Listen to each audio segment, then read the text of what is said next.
कांचली औरतों का वस्त्र होता है जो अंदर पहना जाता है। हर एक नदी बिना किसी ट्रिक के साथ आपकी खोपड़ी में डालूंगा। सभी भाई बहनों को नमस्कार। मैं हूं राजेश रावत। स्वागत करता हूं आप सभी का आपके अपने चैनल रावत मैथ्स पर। प्यारे मित्रों, राजस्थान के अपवाह तंत्र का अगला पार्ट में लेके आया हूं आपके लिए। आज आंतरिक प्रवाह की नदियां हम पढ़ रहे थे। आज हम पढ़ने वाले हैं कातली नदी को और द्वेषवती नदी या द्रव्यवती नदी को।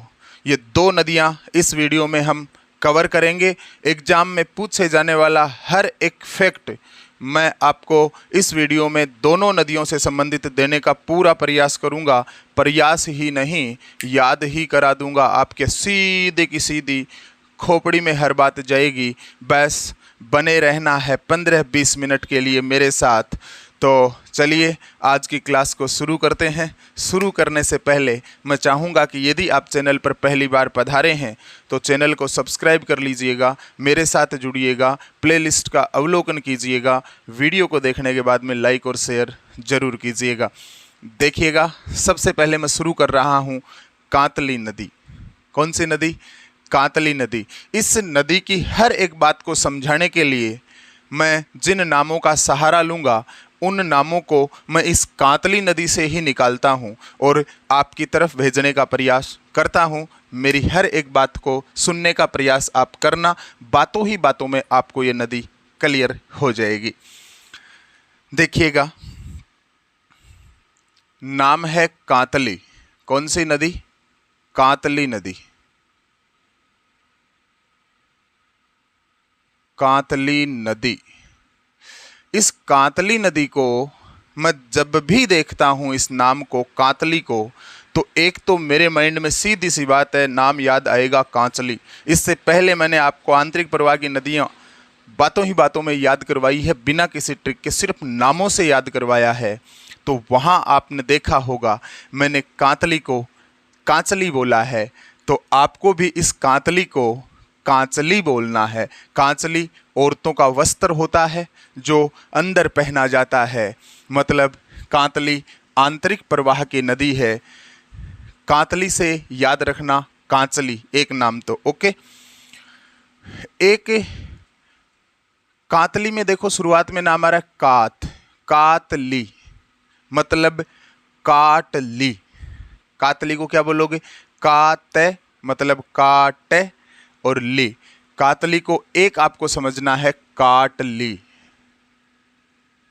क्या समझना है? काट ली।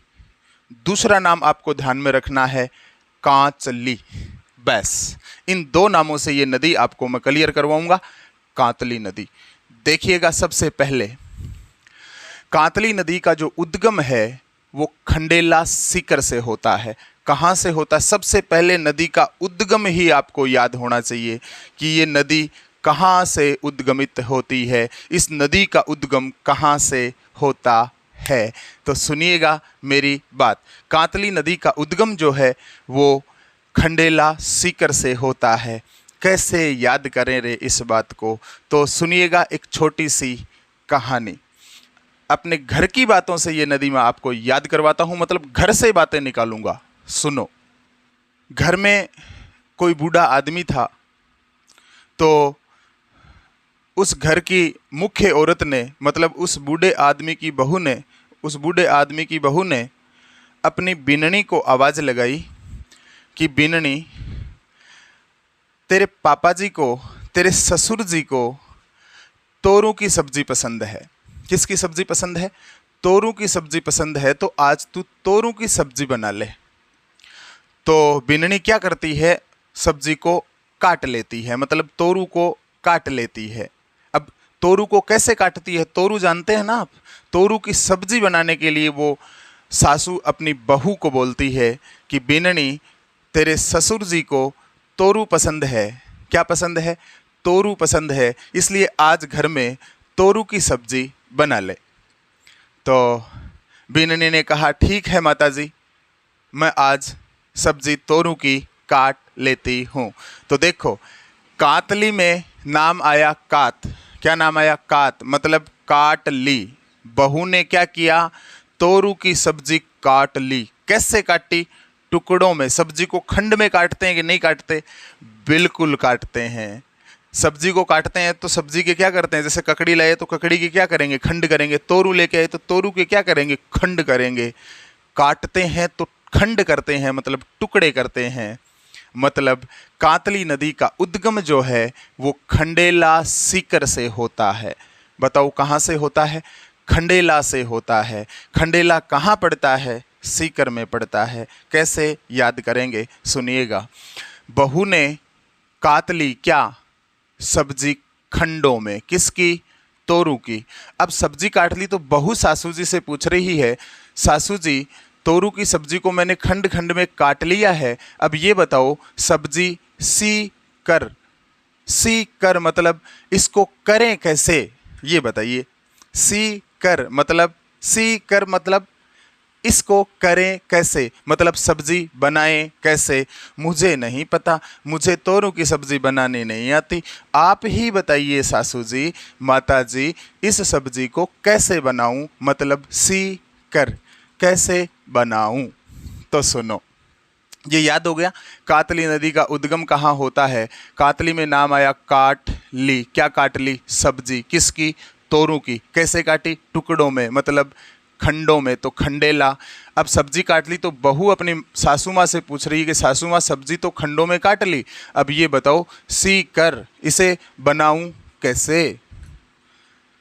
तो सुनिएगा, सासू माँ बिन्नी को सब्जी बनाने का तरीका बता रही है।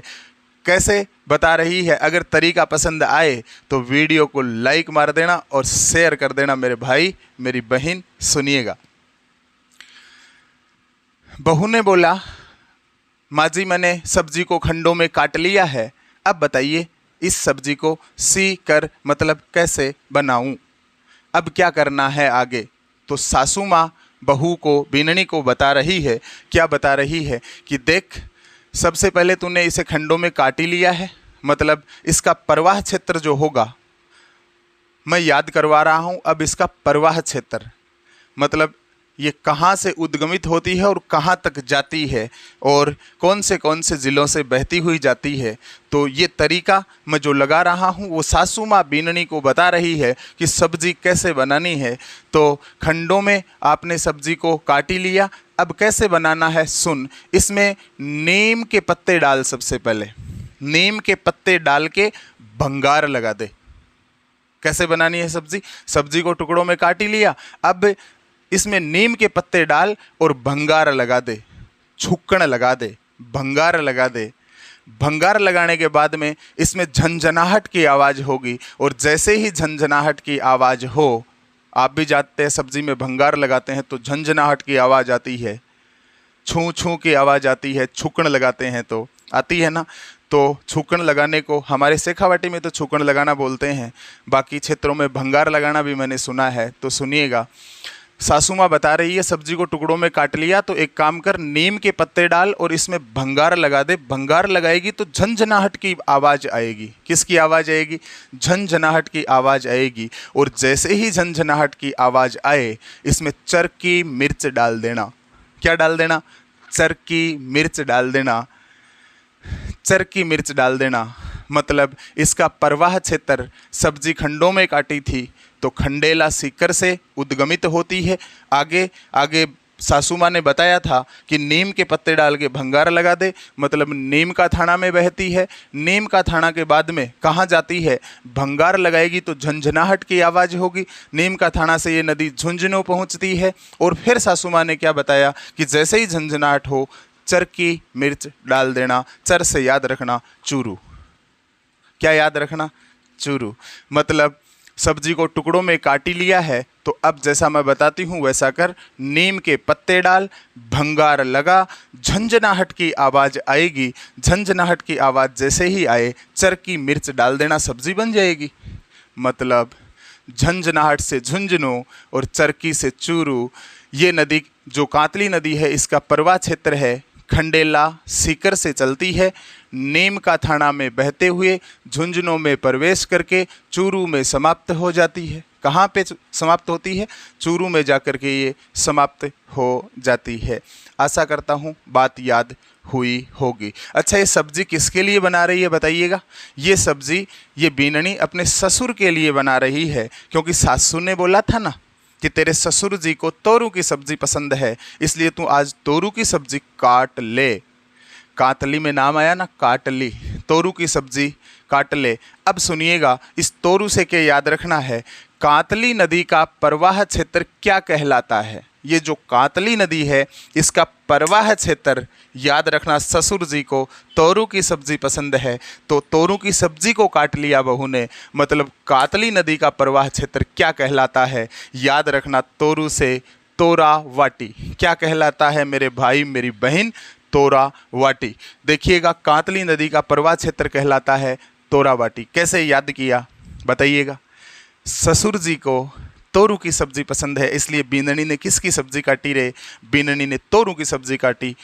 कातली नदी का प्रवाह क्षेत्र तोरा वाटी कहलाता है। क्या कहलाता है? तोरा वाटी। अब एक बार आंखें बंद करके और कातली नदी का प्रवाह क्षेत्र बोलिएगा, कहाँ से चलती है, कहाँ समाप्त होती है? सासू ने बताया था, खंडों में अगर काटी लिया है सब्जी को यदि खंडों में काट लिया है तो काटने के बाद में नीम के पत्ते डाल के भंगार लगा, झनझनाट की आवाज़ आएगी, चरकी मिर्च डाल देना, बस यही है। मतलब खंडेला सीकर से चलती है, नीम का थाना में बहती है, झुंझुनों में प्रवेश करती हुई चूरू में समाप्त हो जाती है। वाह रे वाह, ये है इसका प्रवाह क्षेत्र। याद हुआ कि नहीं? कहाँ से चली? खंडेला सीकर से। कैसे याद किया? सब्जी को खंडों में काटा था, फिर नीम के पत्ते डाल करके छूकनी या भंगार लगाया था। नीम का थाना में बहती है, फिर भंगार लगाएंगे तो झंझनाहट की आवाज़ आएगी, छू छू की आवाज़ आएगी, झुंझुनों में बहती है, और उसके बाद में झंझनाहट होते ही चरकी मिर्च डालनी है, चरकी से चूरू याद आएगा, मतलब चूरू में समाप्त हो जाती है, मतलब सब्जी बन गई है।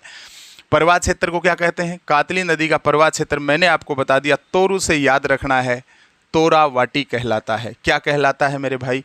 तोरा वाटी कहलाता है। हर एक नदी बिना किसी ट्रिक के साथ आपकी खोपड़ी में डालूंगा, बस मेरे साथ जुड़े रहिए, मज़ा आएगा आपको पढ़ने में। नेक्स्ट देखिएगा, कातली नदी की कुल लंबाई कितनी है? 100 किलोमीटर। ये लंबाई भी मैंने आपको यहीं पे याद करवा दी। कैसे बताओ? ससुर जी को कौन सी सब्जी का शौक है? ससुर जी को तोरू की सब्जी का शौक है ना, तभी तो बीननी काट रही है। ससुर जी को शौक है किसका रे? तोरू की सब्जी का। तो देखो, शौक से याद रखो, 100 से 100 कैसे किलोमीटर? बताओ, कातली नदी की कुल लंबाई कितनी है? 100 किलोमीटर। ससुर जी को तोरू की सब्जी का शौक है, इसलिए बीननी ने तोरू की सब्जी काटी है, सासू के बताए अनुसार, सासू जी के बताए अनुसार काटी ना। तो तोरू की सब्जी मतलब कातली नदी का प्रवाह क्षेत्र तोरावाटी कहलाता है। शौक है से याद आएगा 100 किलोमीटर है। शौक से क्या याद रखना है? शौक से कातली नदी की लंबाई याद रखनी है 100 किलोमीटर। 100 से 100 कैसे किलोमीटर, मतलब कातली नदी की कुल लंबाई कितनी है? कातली नदी की कुल लंबाई 100 किलोमीटर है। कितनी है? 100 किलोमीटर। आगे देखिएगा, कातली नदी के किनारे सभ्यता कौन सी है? एक तो है गणेश्वर सभ्यता और एक है सुनारी सभ्यता। इसको कैसे याद करें? रटना तो नहीं है मेरे भाई, कनेक्टिविटी देनी है, माइंड में फंसा लेना है, लाइफ टाइम याद रहेगा। अगर याद भी नहीं रहेगा, आपको ऐसा महसूस होगा कि मेरे तो याद नहीं है, बिल्कुल आपको याद है मेरे भाई मेरी बहन। बस वो चीज़ आपके सामने आएगी, तुरंत माइंड उसको क्लिक कर लेगा कि हाँ ऐसा था, आपने पढ़ा था। कातली नदी के किनारे सभ्यता की बात कर रहे हैं, कौन सी है? एक तो गणेश्वर सभ्यता और एक है सुनारी सभ्यता। सुनिएगा कनेक्ट कैसे करते हैं। कातली को बोलिएगा कांचली। क्या बोलिएगा रे? मैंने पहले ही बताया था, कांचली को दो नामों से पढ़ना है, काटली और कांचली। कांचली, कातली बोले तो कांचली। गणेश्वर सभ्यता में देखो शुरुआत में नाम आ रहा है गणेश, आ रहा है, बिल्कुल आ रहा है। गणेश तंबाकू आती है, क्या आती है? तंबाकू आती है, ओके। और सुनारी सभ्यता में नाम आ रहा है नारी। क्या नाम आ रहा है? नारी। बस इन नामों को कनेक्ट कर रहा हूं और आसान भाषा में आपके माइंड में डाल रहा हूं, सुन लेना, बात को अन्यथा मत लेना। कांतली नदी के किनारे सभ्यता हम पढ़ रहे हैं। कौन सी सभ्यता है? एक तो गणेश्वर सभ्यता और एक है सुनारी सभ्यता। कैसे याद करें तो सुनो, सुनारी का पकड़ा नारी, गणेश्वर का पकड़ा गणेश और कांतली को बोला कांचली। अब सुनिएगा, आजकल लुगाइयाँ ना, लुगाइयाँ, औरतें, महिलाएं, नारी, यहाँ नारी लिखा है तो मैं नारी बोलता हूँ, लेकिन बात को समझाने के लिए एक बार लुगाई बोल देता हूँ। आजकल लुगाइयाँ क्या करती हैं? कांचली में गणेश ज़्यादा रखती हैं। गणेश खाती है ना, तंबाकू खाती हैं औरतें, तो उस गणेश को कहाँ छुपा के रखती हैं? वो कांतली में छुपा के रखती हैं, कांचली में छुपा के रखती हैं। बताओ कहाँ छुपा के रखती हैं? कांचली में। नारियाँ, गणेश की पुड़िया, गणेश की थैली, गणेश वाले जर्दे को कहाँ छुपा के रखती हैं? गणेश वाले जर्दे को कांचली में छुपा के रखती हैं। बताओ रे, कांचली नदी पर कौन कौन सी सभ्यता है गणेश छुपा के रखती हैं कांचली में? कौन रे? नारी। गणेश से याद आएगा गणेश्वर सभ्यता और नारी से याद आएगा सुनारी सभ्यता। कांचली से मैंने कनेक्ट कर दिया है। कांचली औरतें पहनती हैं, नारियां पहनती हैं, तो नारियां उस कांचली में क्या रखती हैं रे? नारियां कांचली में गणेश की पुड़िया रखती हैं, जर्दा रखती हैं, तंबाकू रखती हैं। हुआ याद? बताओ कांतली नदी पर कौन कौन सी सभ्यताएं हैं? कांतली को समझा कांचली। कांचली तो नारियां पहनती हैं और नारियां कांचली में गणेश की पुड़िया दबा के रखती हैं, मतलब कांचली नदी है। उस कांचली नदी पर दो सभ्यताएं हैं, गणेश्वर सभ्यता और सुनारी सभ्यता। नारी से सुनारी याद रखना, गणेश से गणेश्वर याद रखना। बोलिए याद हुआ कि नहीं? कमेंट बॉक्स में कमेंट करके मुझे बताइएगा ज़रूर, आपको नदियां पढ़ने में कितना आनंद आ रहा है। सुनो मेरी बात आगे। तो कांतली नदी के किनारे कौन सी सभ्यता है? एक तो गणेश्वर सभ्यता है और एक सुनारी सभ्यता है। ओके, कांतली नदी की सहायक नदियां कौन सी हैं? एक तो सांप है और एक मावत है। कौन सी? एक तो सांप। ये कंपटीशन में पूछी नहीं गई हैं अभी तक, लेकिन इस फैक्ट को भी हम क्यों छोड़ें, कांतली नदी की सहायक नदियों को भी याद कर ही लेते हैं। कांतली की सहायक नदियां एक तो सांप है और एक मावत है। सांप और मावत। कांतली को पढ़ना है काटली। काटली में नाम आया काट। कातली में नाम आ रहा है कात। कात मतलब काट। अरे एक तो सांप काटता है। क्या काटता है? सांप काटता है। जब सांप काटता है आपको, तो सबसे पहले आप आवाज़ घर में लगाते हैं माँ को कि माँ आव, सांप ने काट लिया। किसको आवाज़ लगाते हैं? माव को। माव मतलब माता को। माँ आव। मावत को पढ़िएगा माव, तोड़िएगा अलग, माँ आव, माव, माँ आव, मावत। माँ आवत मतलब माँ आओ। माँ आओ, सांप ने काट लिया है, मतलब काटा किसने रे? सांप ने। आवाज़ किसको लगाई? माऊ को, कि माऊ सांप ने काट लिया है, मतलब काटली नदी की सहायक नदी कौन सी है? सांप और मावत। बोलिएगा याद हुई कि नहीं? बताओ कातली नदी की सहायक नदी कौन सी है? काटा किसने? सांप ने। ऑप्शन में मिलेगा रे सांप और मावत, आपको तुरंत याद आएगा। काटली को सांप, मतलब सांप ने काट लिया, तो फिर माँ को आवाज़ लगाई थी। कातली नदी की सहायक नदी है सांप और मावत। एक फैक्ट और याद रखिएगा, ये कातली नदी राज्य में पूर्ण बहाव की दृष्टि से आंतरिक प्रवाह की सबसे लंबी नदी है। कौन सी रे? कातली नदी। राज्य में पूर्ण बहाव की दृष्टि से आंतरिक प्रवाह की सबसे लंबी नदी कौन सी है? तो याद रखना, आंसर होगा कातली। कौन सी नदी है? कातली नदी राज्य में पूर्ण बहाव की दृष्टि से आंतरिक प्रवाह की सबसे लंबी नदी है। आशा करता हूँ कातली नदी आपको याद हुआ होगा। चलिए अब नेक्स्ट नदी को याद करते हैं, जिसका नाम है द्वेषवती नदी, या जिसे कहा जाता है द्रव्यवती नदी। अब देखिएगा, अगली नदी द्रव्यवती नदी या द्वेषवती नदी, जो कि जयपुर में बहती थी पहले, अब इसका अवशेष मिलता है वो किस रूप में मिलता है, बात करेंगे हम। द्वेषवती नदी या द्रव्यवती नदी, द्वेषवती नदी भी कहा जाता है, द्रव्यवती नदी भी इसे कहा जाता है। तो देखो, द्रव्यवती और द्वेषवती में दो नाम आ रहे हैं। द्वेषवती में शुरुआत में नाम आ रहा है द्वेष, क्या नाम आ रहा है रे, द्वेष आ रहा है, ओके। उसके बाद में द्रव्यवती में नाम आ रहा है द्रव्य। द्वेष और द्रव्य ये दो नाम आ रहे हैं इस नदी में, और इन दोनों नामों से मैं आपको ये दो फैक्ट याद करवाता हूँ। एग्जाम में ये दो फैक्ट ही लगभग पूछे जाते हैं, और एक ये पूछा जाता है कि ये द्वेषवती नदी आंतरिक प्रवाह की नदी है या नहीं है। तो सुनिएगा मेरी बात। सबसे पहले द्वेषवती नदी का मैं द्वेष नाम पकड़ता हूँ। द्वेष का मतलब होता है बैर। क्या होता है? बैर की भावना, दूसरे से द्वेष रखना, दूसरे से बैर रखना। तो मेरे भाई, आपके अंदर कभी भी द्वेष नहीं होना चाहिए, किसी के प्रति आपके अंदर द्वेष की भावना नहीं होनी चाहिए। मतलब द्वेष आपके अंदर नहीं होना चाहिए। मैं आपको ये बता रहा हूँ, द्वेष कहाँ नहीं होना चाहिए? अंदर। मतलब द्वेषवती नदी आंतरिक प्रवाह की नदी है, आंतरिक प्रवाह की नदी थी। कौन सी नदी थी? आंतरिक प्रवाह की नदी थी। अब सुनिएगा, दूसरा नाम आया द्रव्य। द्वेष और द्रव्य।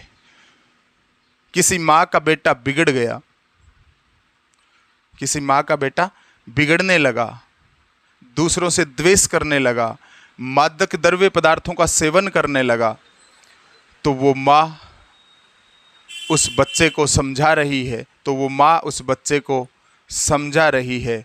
उसका पिता समझ लीजिएगा, वो बच्चे को समझा रहा है कि देख बेटा, पूरी लाइफ में एक तो लाई मतलब झूठ नहीं बोलना। पूरी लाइफ में एक तो लाई, यानी लाई का मतलब होता है झूठ। पूरी लाइफ में एक तो झूठ नहीं बोलना। मतलब यह नदी जयपुर की लाइफ लाइन कहलाती थी। कौन सी नदी? द्वेषवती नदी जो थी वो जयपुर की लाइफ लाइन कहलाती थी। कौन सी लाइन? Life line. तो वो माता, वो पिता अपने बच्चे को समझा रहे हैं, देख बेटा, कभी भी जीवन में द्वेष मत करना किसी के ऊपर। अपने जीवन में, अपनी लाइफ में कभी भी दूसरों के प्रति द्वेष की भावना मत रखना। अपने अंदर द्वेष की भावना दूसरों के प्रति मत रखना, पहली बात। दूसरी बात, कभी भी मादक पदार्थों का, मादक द्रव्य पदार्थ आते हैं ना, नशीले द्रव्य पदार्थ, इनका सेवन नहीं करना। तीसरी बात, अपनी लाइफ में कभी भी लाइफ लाइन में, देखो लाइफ लाई, अपने लाइफ में, अपने जीवन में कभी भी लाई मतलब झूठ मत बोलना। तो बच्चे को जब माता पिता समझा रहे हैं तो बच्चे ने एक्सेप्ट कर लिया और हाथ जोड़ के बोलता है अपने माता पिता को, आ मानी सा। अमानी शाह को पढ़िएगा, अमानी शाह नाम को पढ़िएगा, आ मानी सा। शाह एक संबोधन, शाह एक सम्मान का शब्द है जो बोला जाता है। किसी को भी बोलते हैं, आओ सा, बैठो सा, जिम्मो सा। तो ये लड़का अपने माता पिता का सम्मान करते हुए उनको बोलता है। माता पिता ने जब समझाया ना कि कभी भी जीवन में, अपनी लाइफ में द्वेष मत रखना किसी के प्रति, कभी भी अपनी लाइफ में मादक द्रव्य पदार्थों का सेवन नहीं करना, कभी भी अपनी लाइफ में लाई मतलब झूठ मत बोलना, तो वो लड़का अपने माता पिता की बातों को स्वीकार करता है और बोलता है कि आ मानी सा, थारी बात आ मानी सा, मतलब आपकी बात को मान लेता हूँ सा। आ मानी सा किसने कहा? बच्चे ने कहा। जब बच्चे को माता पिता ने समझाया तो बच्चे ने कहा आ मानी सा। अब बचे हुए शेष दिनों में, मतलब जो कुछ पीछे होना था वो तो हो गया, अब शेष बचे हुए दिनों में, अब शेष को कनेक्ट कर रहा हूँ। अब शेष मतलब अब शेष, वो बच्चा अपने माता पिता को बोलता है कि अब शेष बचे हुए दिनों में ऐसा नहीं होगा, कभी द्वेष नहीं रखूँगा, मादक द्रव्य पदार्थों का सेवन नहीं करूँगा, पूरी लाइफ में लाई मतलब झूठ नहीं बोलूँगा, आपकी ए बातां मैं मान ली सा मतलब आ मानी सा। अब शेष बचे हुए दिनों में ऐसा नहीं होगा। अब सुनिएगा मेरी बात। द्वेषवती नदी या द्रव्यवती नदी, बच्चे को क्या समझाया था? एक तो द्वेष की भावना अपने अंदर नहीं रखनी, द्रव्य पदार्थों का सेवन, मादक नशीले द्रव्य पदार्थों का सेवन नहीं करना, किसमें? पूरी लाइफ में लाई मतलब झूठ मत बोलना। तो ये नदी जयपुर की क्या कहलाती है रे? ये नदी जयपुर की लाइफ लाइन कहलाती है। क्या कहलाती है? जयपुर की लाइफ लाइन कहलाती है। और वर्तमान में द्वेषवती नदी का अवशेष क्या है? वर्तमान में द्वेषवती नदी का अवशेष क्या है? द्वेषवती का पूछा है, शुरुआत में नाम आया द्वेष, यहाँ लिखा है अवशेष, अमानी शाह का नाला। इसका आंसर क्या होगा? अमानी शाह का नाला। वर्तमान में द्वेषवती नदी का अवशेष क्या है? अमानी शाह का नाला है। मतलब द्वेष की भावना अब बचे हुए शेष दिनों में नहीं रखूंगा, झूठ नहीं बोलूंगा। ये सारी बातें बच्चे ने माता पिता की मान के क्या बोला? अमानी शाह थारी बात, अब बचे हुए शेष दिनों में ऐसा नहीं होगा। अमानी शाह का नाला, अमानी शाह आते ही तुरंत पकड़ जाना, अमानी शाह। अमानी शाह को ऐसे पढ़ना, अमानी शाह, मतलब आपकी बात को मान लिया सा, कभी भी द्वेष नहीं रखूंगा, कभी भी मादक द्रव्य पदार्थों का सेवन नहीं करूंगा, पूरी लाइफ में लाई मतलब झूठ नहीं बोलूंगा। जयपुर की लाइफ लाइन कहलाती थी ये नदी। कहाँ की लाइफ लाइन? जयपुर की लाइफ लाइन कहलाती थी। और वर्तमान में द्वेषवती नदी का अवशेष क्या है? तो वर्तमान में द्वेषवती नदी का अवशेष है अमानी शाह का नाला। अब सुनिएगा दोनों बातें, कातली नदी और द्वेषवती नदी की बातें मैं आपसे करता हूं। सबसे पहले आपसे क्वेश्चन पूछता हूं। इससे पहले नदियों का जो मैंने वीडियो डाला था वहां से क्वेश्चन पूछ रहा हूं कि आपके बात तैयार है कि नहीं। आप कमेंट बॉक्स में इस क्वेश्चन का आंसर बताने का प्रयास करना, कोशिश करना। सुनिएगा क्वेश्चन क्या है। रूपनगढ़ नदी का उद्गम कहाँ से होता है?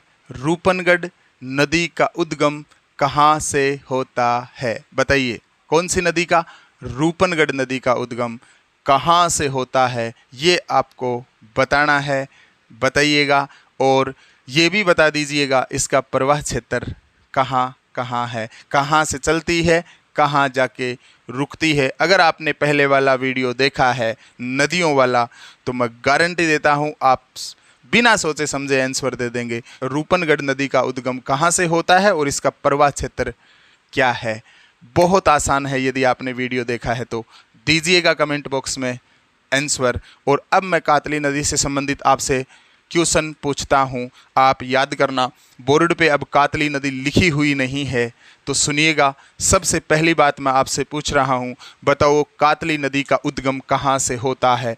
बोलिएगा, अकेले बैठे हो लेकिन आंसर बोलिएगा। कातली नदी का उद्गम कहाँ से होता है? कातली नदी का उद्गम खंडेला सीकर से होता है। सब्जी को बहू ने काटा था खंडों में, फिर अपनी सासू माँ से बोली थी, सासू माँ तोरों की सब्जी कैसे बनाऊं, तोरों की सब्जी कैसे बनाऊं? तो सासू ने क्या बताया? बोलिएगा। सासू ने बताया, क्या बताया? बोलिएगा। पहले वीडियो को रोक दीजिए एक बार और आप बोल के देखिएगा सासू ने सब्जी बनाने का तरीका बीननी को क्या बताया था। बीननी को बताया था कि सबसे पहले खंडों में काट लिया तो अब नीम के पत्ते डाल, भंगार लगा, झंझनाट की आवाज आई, चरकी मिर्च डाल देना। वाह, यही तो है प्रवाह क्षेत्र। खंडेला सीकर से निकलती है, नीम का थाना में बहती हुई झुंझुनों में प्रवेश करके और चूरू में समाप्त हो जाती है। अच्छा, इसका प्रवाह क्षेत्र क्या कहलाता है? कातली नदी का प्रवाह क्षेत्र क्या कहलाता है? बोलिएगा आंसर। कातली नदी का प्रवाह क्षेत्र तोरावाटी कहलाता है। तोरू से याद रखा, तोरावाटी कहलाता है। कातली नदी की कुल लंबाई कितनी है बताइएगा? कातली नदी की कुल लंबाई कितनी है बताओ? ससुर जी को कौन सी सब्जी का शौक था? कातली से मतलब काट लिया, सब्जी को काटा, तो बात यहाँ कनेक्ट हो जाएगी। बताइएगा ससुर जी को कौन सी सब्जी का शौक था? तोरू की सब्जी का शौक था। शौक से याद करवाया मैंने। 100 से 100 कैसे किलोमीटर, मतलब कातली नदी की कुल लंबाई कितनी है? कातली नदी की कुल लंबाई 100 किलोमीटर है। उसके बाद में आपको मैंने याद करवाया था कि कातली नदी की सहायक नदियां कौन सी है बताइएगा? कातली नदी की कौन कौन सी नदियां सहायक नदियां हैं। तो कातली नदी की सहायक नदियां बताइएगा आंसर कौन सी है। कातली नदी की सहायक नदियां हैं सांप और मावत। सांप ने काट लिया, कातली में नाम आया काट, मतलब काट लिया किसने, सांप ने, तो आवाज किसको लगाई, माँ को कि माँ आओ, मतलब सांप और मावत कातली नदी की सहायक नदियां हैं। एग्जाम में नहीं पूछी गई हैं, नहीं पूछी जाएंगी, लेकिन फिर भी आपको याद कर लेना है। काटली से मतलब काट लिया किसने, सांप ने, तो आवाज किसको लगाई, माव को लगाई कि माव आओ, सांप ने काट लिया है, मतलब काटली की सहायक नदी है सांप और मावत। अब हमने पढ़ी थी, एक और फैक्ट आपको लिखवाया था, राज्य की पूर्णतः आंतरिक बहाव की दृष्टि से सबसे लंबी नदी कौन सी है, तो सबसे लंबी नदी है कातली नदी। अब सुनिएगा, द्वेषवती नदी या द्रव्यवती नदी, ये आपके पास बोर्ड पर दो फैक्ट लिखे हुए हैं, दो गाइडें देख करके मैंने ये दोनों फैक्ट लिखे हैं। ज़्यादा इसके बारे में कोई वर्णन है नहीं, सिर्फ इतना ही है कि जयपुर की लाइफलाइन कहलाती थी और अब इसका अवशेष है वो जयपुर में अमानी शाह का नाला है।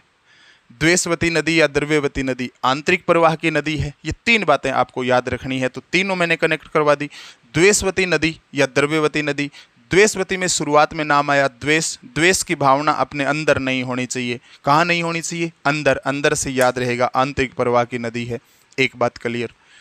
फिर बच्चे को माँ बाप ने क्या क्या समझाया, द्वेष से याद आया, एक तो अपनी लाइफ में द्वेष की भावना किसी के प्रति नहीं रखनी, एक कभी अपने लाइफ में मादक नशीले द्रव्य पदार्थों का सेवन नहीं करना, और अपनी लाइफ में कभी झूठ, लाई मतलब झूठ नहीं बोलना।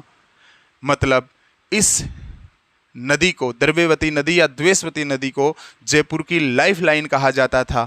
वर्तमान में इसका अवशेष क्या है, तो बच्चे ने कहा था ना अवशेष से कि अब शेष बचे हुए दिनों में ऐसा नहीं होगा। अपने माता पिता के आगे हाथ जोड़ के बोलता है, आपकी आ बात मान ली सा, आ मानी सा, आपकी आ बात मान ली सा, आ मानी सा थारी बात पापा जी, माता जी, आज के बाद झूठ नहीं बोलूँगा लाइफ में, द्वेष की भावना नहीं रखूंगा किसी के प्रति, और कभी भी मादक या नशीले द्रव्य पदार्थों का सेवन नहीं करूंगा।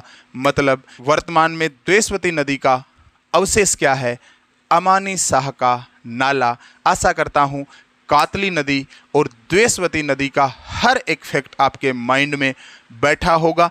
एक बार पुनः इन बातों को आप अकेले माइंड में दोहराइएगा, अवचेतन मन में डालिएगा बातों को, और जैसे ही आप, लगभग बातें तो मैंने आपको कनेक्ट करवा ही दी हैं, माइंड में डायरेक्ट बैठा ही दी हैं, एक दो बात यदि और रह गई हैं तो आप प्रयास कीजिएगा उन चीज़ों को माइंड में बैठाने का, कनेक्ट करके। मिलते हैं नेक्स्ट वीडियो में। बची हुई आंतरिक प्रवाह की दो नदियां और बची हैं, एक नदी है रूपारेल नदी और दूसरी नदी है बाणगंगा नदी। प्यारे मित्रों, मैं बाणगंगा नदी के बारे में आपको बता देता हूं। बाणगंगा आंतरिक प्रवाह की नदी पहले नहीं थी, लेकिन ये पहले यमुना नदी में, फतेहाबाद में जाकर के यमुना में मिलती थी। आंतरिक प्रवाह की नदी नहीं थी, बंगाल की खाड़ी में गिरती थी। लेकिन हुआ क्या, 2012 में इस नदी को, बाणगंगा नदी को रुंडित नदी का दर्जा दे दिया गया। एक कमेंट आया था किसी बहन का कि सर बाणगंगा बंगाल की खाड़ी की नदी नहीं है क्या? तो बाणगंगा पहले बंगाल की खाड़ी की नदी थी, लेकिन अब ये बाणगंगा भरतपुर में विलुप्त हो जाती है, इसलिए इस नदी को रुंडित नदी का दर्जा 2012 में दे दिया गया था, और ये बाणगंगा नदी अब आंतरिक प्रवाह की नदी कहलाती है। तो अब आंतरिक प्रवाह की दो नदियां और बची हैं, बाणगंगा और रूपारेल। प्रयास करूंगा अब डेली एक नदी का वीडियो देने का, और मतलब राजस्थान की ज्योग्राफी से संबंधित एक वीडियो डेली मिलेगा, और एक वीडियो आपको राजस्थान कल्चर से संबंधित, राजस्थान की कला और संस्कृति, इससे संबंधित मिलेगा। तो मिलते हैं नेक्स्ट वीडियो में, तब तक के लिए जय हिंद, जय भारत, राम राम सा। चैनल को सब्सक्राइब, वीडियो को लाइक और शेयर जरूर करना। धन्यवाद।